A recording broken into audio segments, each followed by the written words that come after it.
7:30 senza lui, è un cuore di metallo senza l'anima.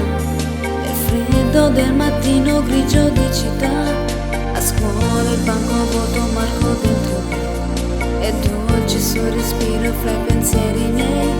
Distanze enormi sembrano dividerci, ma il cuore batte forte dentro me. Chissà se tu mi penserai, se con i tuoi non parli mai, se ti nascondi come me, sfuggi gli sguardi e te ne stai rinchiuso in camera e non vuoi mangiare. Stringi forte a te cuscino e piangi e non lo sai quanto altro male ti farà la solitudine.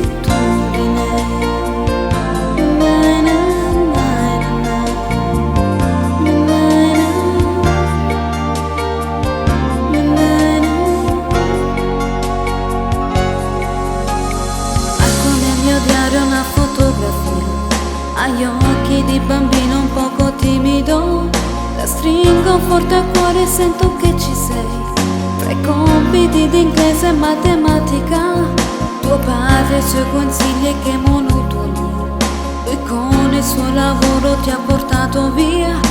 Certo il tuo parere non l'ha chiesto mai, ha detto un giorno tu mi capirai. Chissà se tu mi penserai, se con gli amici parlerai, per non soffrire più per me.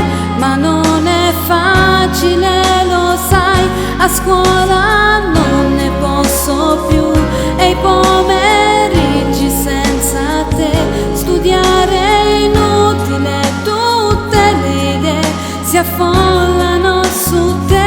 Non è possibile dividere la vita di noi due, ti prego aspettami amore mio, ma illuderti non so, la solitudine fra noi, questo silenzio dentro me e l'inquietudine di vivere la vita senza te.